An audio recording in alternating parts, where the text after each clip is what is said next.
Let's start out early in this race as we see Paul Menard lose his engine. Yeah, he loses it in a big way right in front of the pack right there. Does a great job. Almost gets in the 78 of Kurt Busch, but this was a big-time explosion, and fortunately, it was only one car involved. Yeah, tough break for Paul Menard. He was out of the race, but here comes Jimmie Johnson. He would jump out, take the lead, and it looked like he was going to set sail and have no competition, but that wasn't the case. This was the old days of Dale Earnhardt Jr. The 48 so fast, he just dominates and takes off.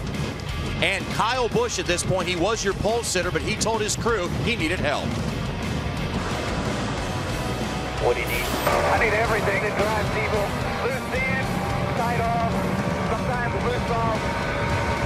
It's just, oh boy. So a lot of adjustments were necessary for Kyle Busch's race cars. He comes in the pits, and Jeff, they make some wholesale changes. Yeah, they changed 4 tires of this car. You see the guy going in the right rear out there making an adjustment on the track bar. These guys had a lot of work to do on this 18 car, but they finally got it better as the night went along. Here comes Joey Logano, loses the right front. Joey Logano simply had a right front tire issue. They looked at it, they can't find anything that cut it down, but it definitely went flat. It had just a little bit of air left in it right there.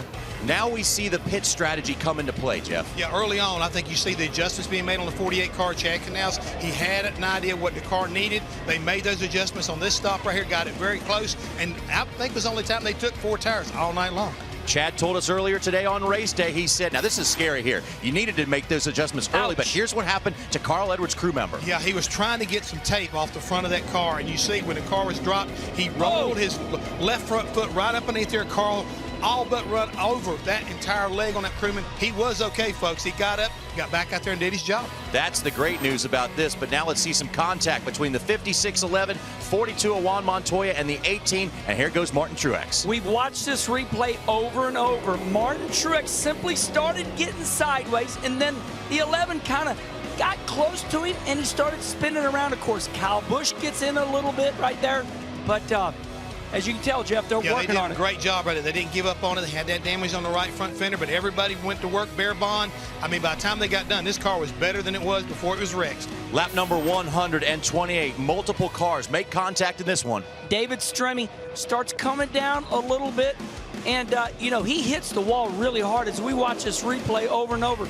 Everybody's kind of, let's look at Stremme there. Him and Marco Ambrose get together, but check the job out by the 51 car of A.J. Allmendinger. You think A.J.'s going to wreck. Look at the save now. Amarillo, he's destroyed in the wreck. Good job, A.J. Allmendinger. So it was probably Eric Almirola who got the worst out of that one, but it was a chance for Jimmie Johnson to come in. Here's the strategy, Jeff. It's gas and go. Little adjustment right there. The 2 car had exactly the same thing as far as Jimmie Johnson relating the race. But I was thinking about trying to get track position as far as this race is concerned. It's very important to be up front.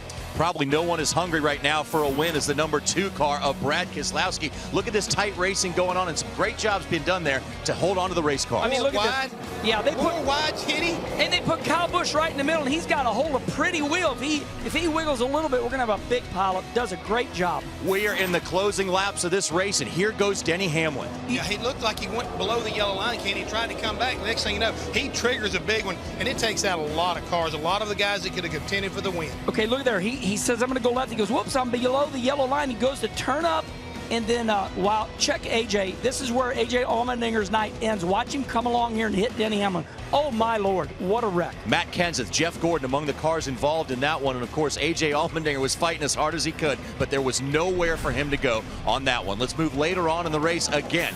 The number 48 blocks Marcus Ambrose, and then we have even more contact. Yeah, this is one of those kinds of things you thought maybe this was a bad move. He went up to make the block on the 9, coming off of turn 2. Ambrose tried to turn down under the 48. Jimmie comes down a little bit, and what happens? The 5 car, he's in the way. He gets knocked out in the out, and basically the outfield hits the inside safety barrier extremely hard. You know, Casey Kane up there for the lead, and you're thinking he's going to be safe, so he's almost tied for the lead, and you would have never guessed he would have been wrecked out. That sent us into NASCAR's overtime. This is green-white checkered finish. The leaders had already taken the white flag, so this was an official race. This was an official race here, and NASCAR elected to let them run all the way back to start-finish line.